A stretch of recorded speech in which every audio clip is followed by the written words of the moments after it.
Hello and welcome everyone for another session on sales effectiveness and sales leadership.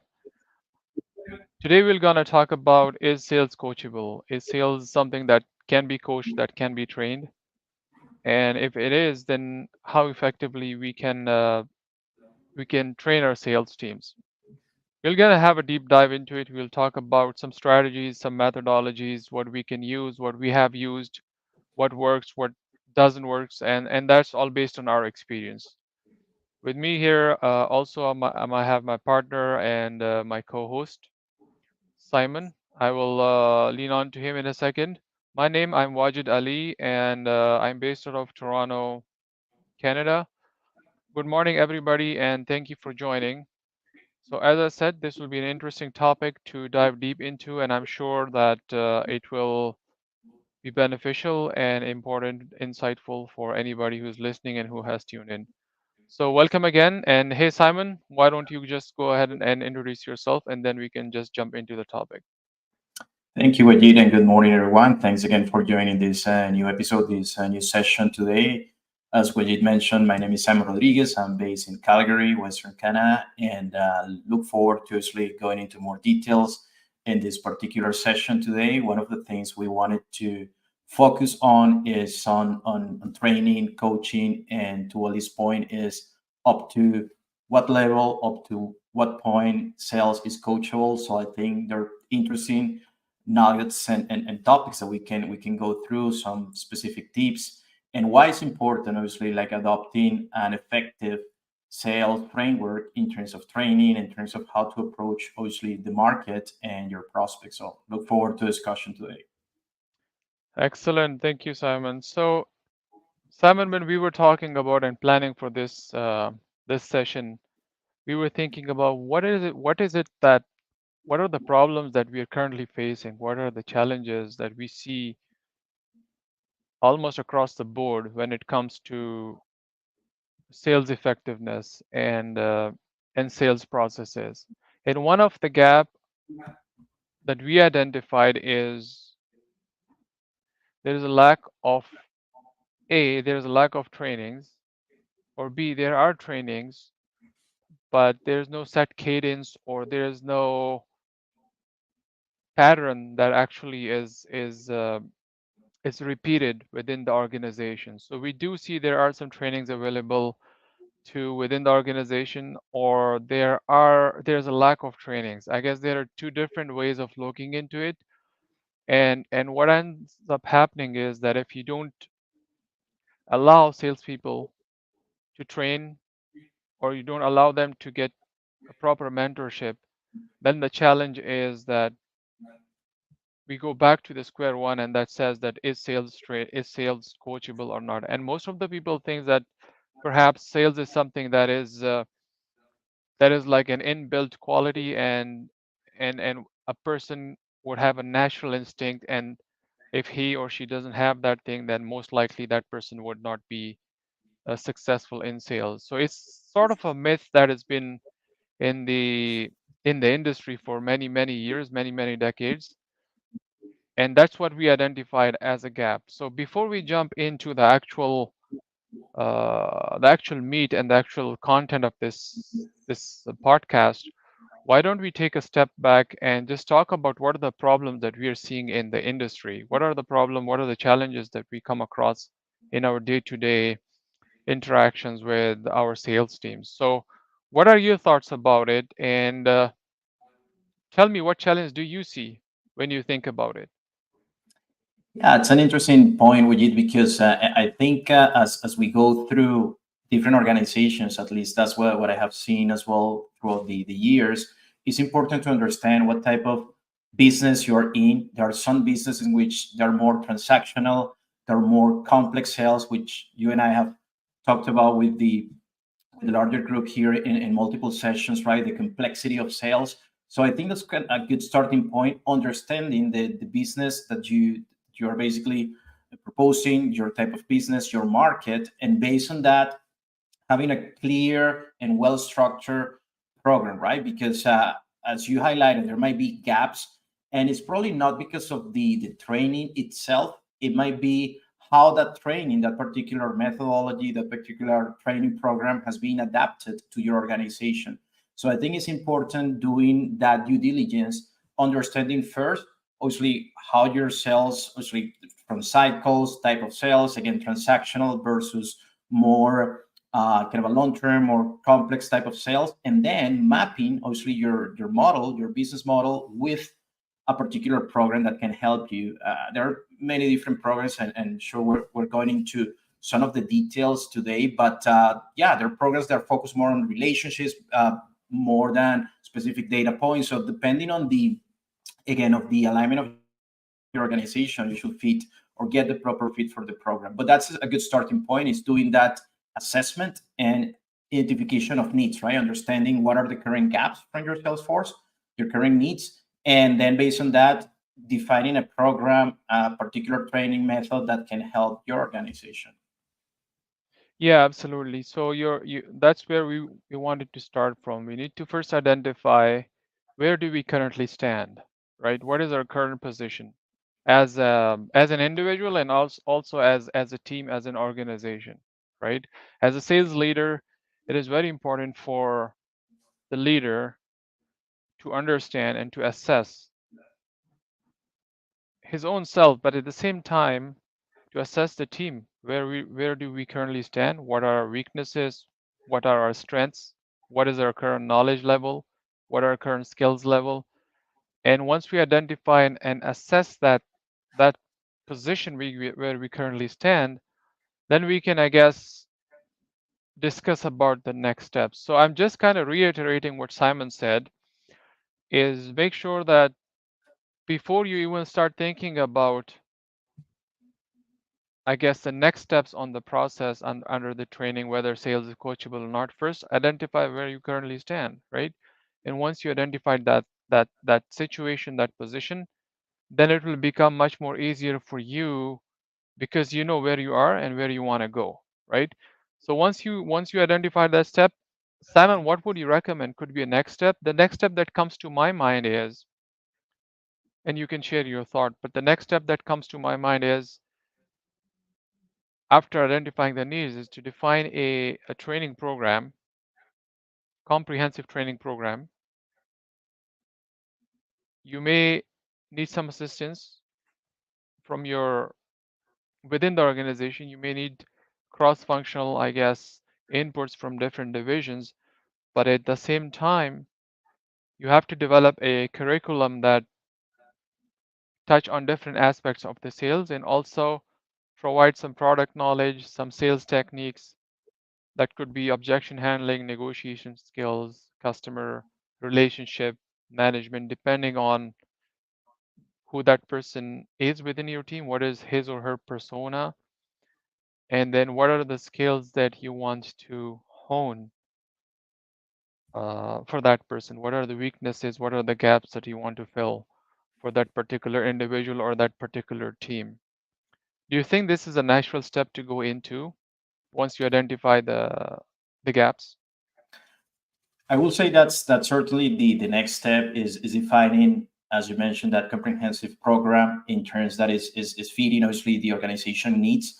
One thing to keep in mind though, that obviously depending on how large your sales force is, you might have team members from different backgrounds and different experiences, right? And nowadays we have seen people, perhaps they come into your organization with some experience on Sandler methodology or Medic methodology or solution selling, value selling. So there might be, which I think is positive because ultimately they can also contribute, right? They can Right, add right. into the particularity of the programs that you have in place, right? So I think that ultimately enriches the overall, let's say, culture, sales culture from the training perspective. But yeah, I'll say naturally that's the next step, is defining that program. What is the best program that once you assess, identify gaps and needs, you go into defining or crafting that program. And to your point, you might need support from different units within the organization, right? I mean, not only so sure, like the marketing team, the enablement team, multiple teams are providing input and even reference in terms of progress, right? Another thing I see very commonly these days is programs across the organization. And what I mean by that is if, and I'll give you an example from the quality perspective, if there is any Lean, Sigma, six programs. So those oftentimes there are some programs in terms of improvement that they are translated into sales as well. So we need to look at all different angles from that perspective, right? So I think the organization can ultimately benefit not only from the different perspectives background from the sales team, but even across the organization, as you mentioned, right? Like buying from different teams. But yeah, that's certainly I will say the next step. And then also, I mean, once you define what are the different methods, different programs that you are going to be adopting, it's in my view, I think it's worth doing like I'll say like a trial period in which you have an opportunity to test, to go to get some feedback from the team, right? Because it's ultimately you might be adopting a program that it's probably not the perfect fit. So getting that feedback from your team in terms of going through that initial process, I think is valuable. If ultimately during that testing process you see some effectiveness and you see that support, that feedback from the team, I think that's something you can keep adopting for the team, right? But so I'll say like what have you? I mean, is this part of the typical process that you, in your experience, you have seen? Let's say coming into an organization, going through this sequence of steps before adopting a particular program. What are your thoughts there? Yeah, that's a question that I struggle most of the time because across my throughout my career, what I have seen is most of the organizations, it's not just one, I guess. I can see this across the board, right? Um, Most of the organizations struggle with the process of having an identified training process for the team. So as we start, we don't sit together, we don't take time because everybody, if you think about the sales team, right? Everybody is so busy and I guess so focused on the day-to-day activities that we forget about developing ourselves and our teams, right? Everybody is more focused on the outcomes, but the outcomes will only improve if you have a process in place. So, as I said, this is the question that I struggle most of the time upon because I don't see most of the organization have a standard process in place. And when I say this, I need to be a little bit careful. I feel like organization they do have systems in place, but it's just one process or one program which they feel could be suitable for everybody, right? So one program or one course does not apply to every single individual on your team because, as we said, some people are good in certain things, but then some people are not good at certain things. So how can you find a balance or a balanced program that could cater to the needs of attacking or for lack of better term, catering to the needs of some people's strengths and also at the same time catering to the needs of some other people's weaknesses, right? So we need to develop a program which is sort of a comprehensive, which can be adapted or is more flexible, is dynamic, right? So you can sort of pivot, change. You can maybe, to your point, you can have some experiments where you can identify whether this works, it doesn't works. It might work for 50% of the team. It may not work for the rest of the 50% of your team. So I guess the organizations or the teams or the leaders need to be more adaptable, more flexible, and we need to understand what are the weaknesses and strengths of each individual on my team, and then we need to sort of align a program that works and fill the gaps for each and every individual. And that's what I have seen. I don't know if you have seen anything different, Simon, but that's what my response would be to your question.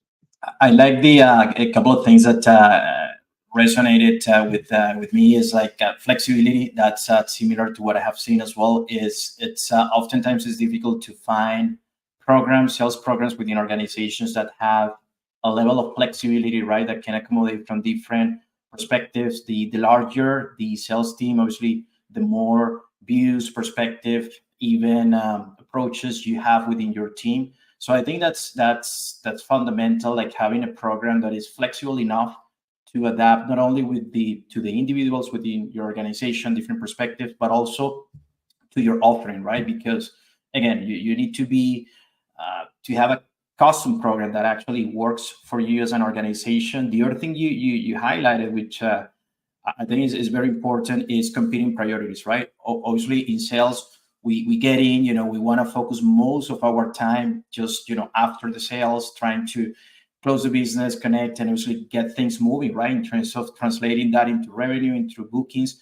And oftentimes we see as a difficult, let's say, allocating time to prepare, to have a clear methodology. So yeah, I think that's an important point, and I think that's where coaching comes to play an important role, because if you have a sales leader that intentionally focuses on proactively planning, having the particular processes in place, that will set you up for success, right? As opposed of the short-term gain, which is, go after, the next deal and the next deal without preparation, without a well-structured program.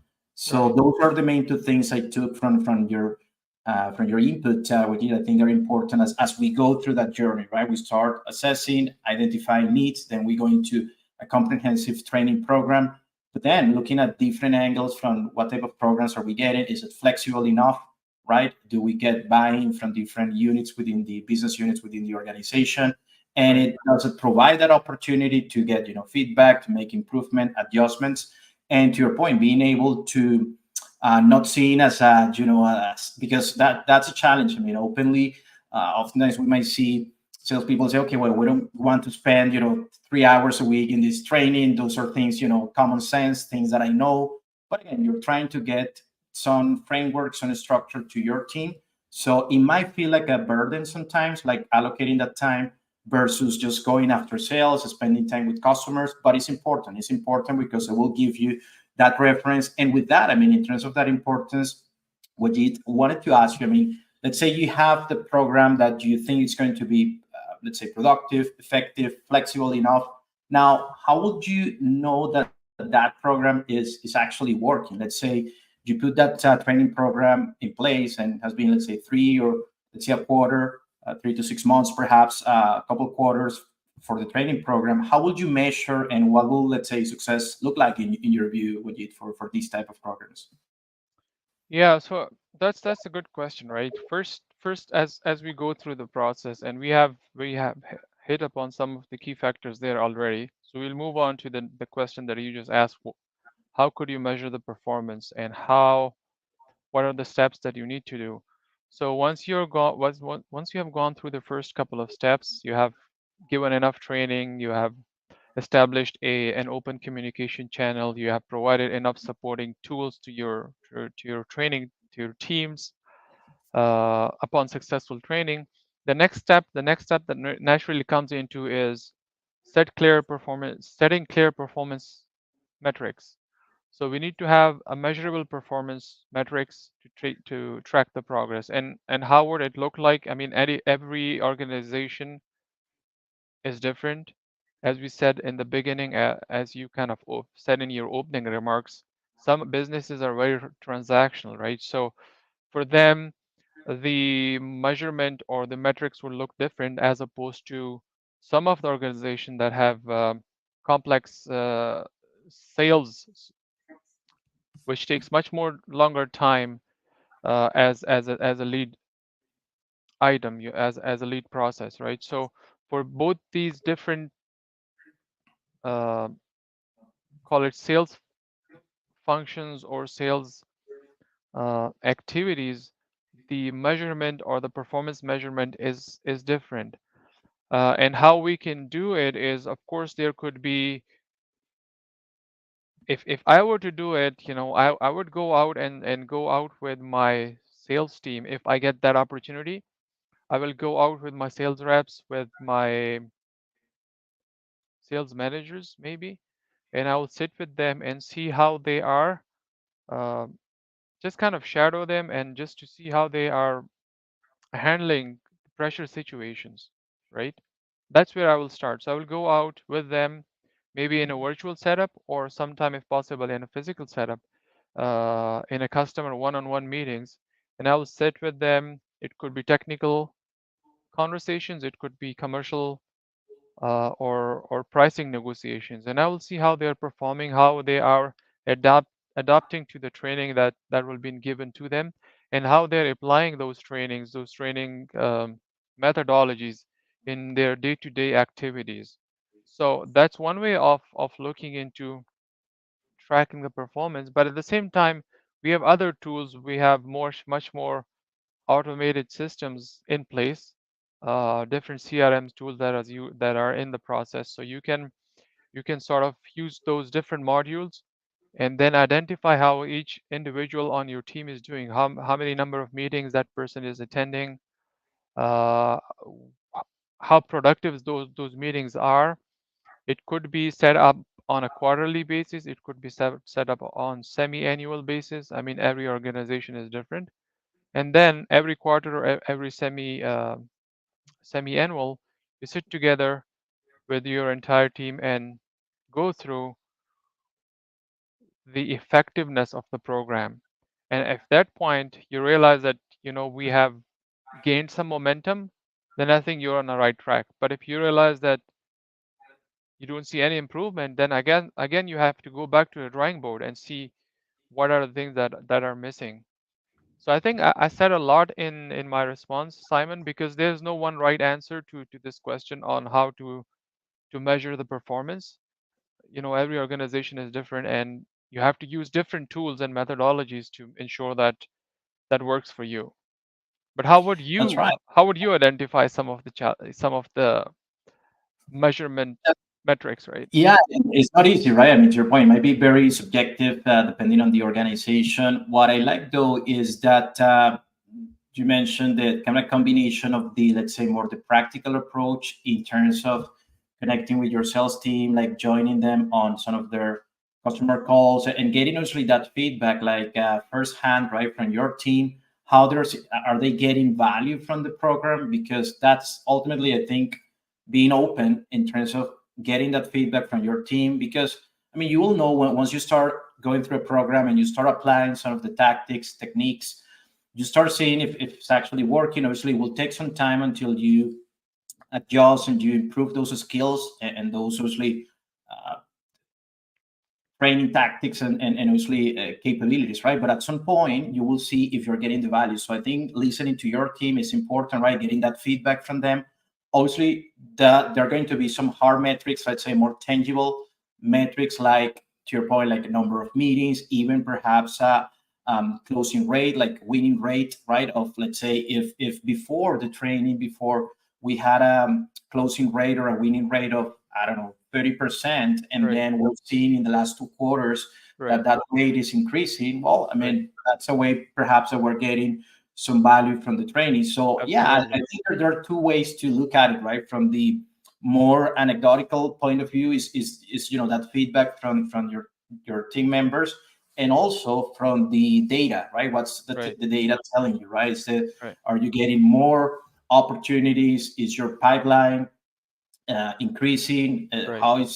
How healthy is your pipeline? So yeah, certainly, I think that's important because once you look at those metrics and see if how effective, how valuable the program is at that point, then you can define either continuing with that program or making adjustments as you go. Right. So Yeah, now, that's yeah. So in correct. terms of adjustments, what do you think about? Because in my view, it's not like a one it's not like a milestone that you put a training program in place and you forget about it, right? I mean, Right. what do you think about that continuous improvement? Let's put it this way, or that continuous learning journey with you in terms of sales training, coaching, and capabilities. What are your thoughts there? Do you see it like a milestone or more like a continuous journey that you always keep obviously enhancing? Yeah, this is a perfect segue into where my mind was going, because And again, it's something natural to in a lot of corporations and organizations I've seen, there's like maybe one-time training every 1 year. In some organization, you may get every 2 years, just one training. In some of them, you may get quarterly training, whatever. Every organization has a different cadence, right? But the point I was trying to make here is, as a human, everybody is different, right? So no matter how much efforts do you put, every person on your team will respond differently, and they may have a different response to the programs that are in place. Some people are very self-initiators, self-motivators, self-learners, so they like learning just by themselves, even though if the organization is not providing any platform for them. Some people just lean onto the organization for trainings and learnings. But I totally agree with you that it should not be just like a milestone kind of a thing. There should be a continuous process in place, and I believe it should be the job of not just the sales leaders, but at the same time the human resources like the HR divisions, departments. They need to play some significant role into developing such programs, which is based on continuous learning or continuous improvement cycles. So it should go in cycles. We need to give uh, call it some refresher trainings to the people that might have received trainings in the past, and that's a nice break at the same time from your day-to-day activities that you're doing. So it gives you an opportunity to reflect upon yourself. Where do you currently stand? Because if you don't get that break, I'm just calling it a break just because of lack of the better term, but if you don't take that training break, you wouldn't be able to reflect upon your weaknesses and strengths. And it Right. is it is essential that you reflect. Like self-awareness and self-reflection is the key for success. And I feel like we're missing that thing in most of our organizations. If there's no training cadence, no continuous improvement in place, then it's really hard to keep the momentum going. Yeah, and also the assessment, right? Because as you described, I mean, you can be going on to like a year training, but if you are not measuring, if you're not assessing or reassessing, right? Because again, organizations are dynamics, markets are dynamics, Right. dynamic people, and so we need to ensure throughout the journey that the program is working, right? It's not like okay, it worked at this particular time and we said it and we forget about it, so we need to continue Absolutely. reassessing, right? Reassessing and Absolutely. ensuring that is meeting the obviously the requirements for the organization. So I think that's we went through that process here. Sure. We did through all the different stages, and we think are part of that training. But I think it's important also at the end, also taking those best practices, right? Like and also encouraging the success, like the all the positive things that you're getting from the training, and ensuring that you're capturing those best practices and keep building on the positive things. So what are your thoughts about that, that stage, and when you have everything working well, you measure, you reassess, and how will you take those wins, let's put it this way, that success? Yeah, absolutely. I guess it's very important to celebrate the successes. And again, in our day-to-day activities, we are so much occupied most of the time that we don't pay attention to this key metrics of this entire process, right? This is a key step that we need to get together as a team, the entire leadership team, the entire sales team, and we all need to get together and achieve our successes. This success could be in the form of orders, as you said earlier. Maybe a revenue has gone up, maybe a profit has gone up. But if you don't see those improvements, if you see an individual improving as a person, right? If you see that your team is growing with confidence, if you see that your team is growing with the knowledge of the product, if you see that your team is growing with with the way they communicate, with the way they interact with each other. If you see that there's a team bonding developing, these all these things are successes. Not just the order intake, not just the revenue growth, but if your team is growing, if your individuals are growing, they're all successes, and we need to recognize those and we need to celebrate those, maybe sometimes individually and sometimes publicly, right? So that's where my mind is going, and I think I will give you an opportunity just to share your thoughts, and then you can wrap it up as well.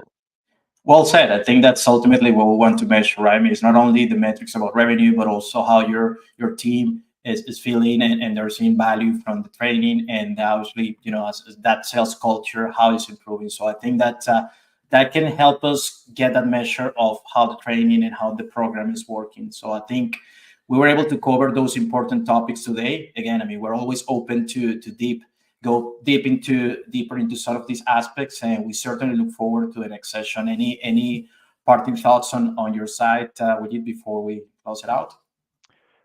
Yeah, no, thank you again, everybody, for tuning in. I'm truly enjoying these sessions with Simon and with the feedback that we're getting from our community. Please keep bringing on those feedbacks and keep bringing on those insights to us, to our table here.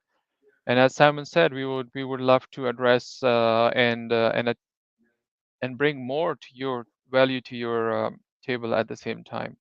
So again, thank you everybody for tuning in, and we will see you again next week in our next podcast.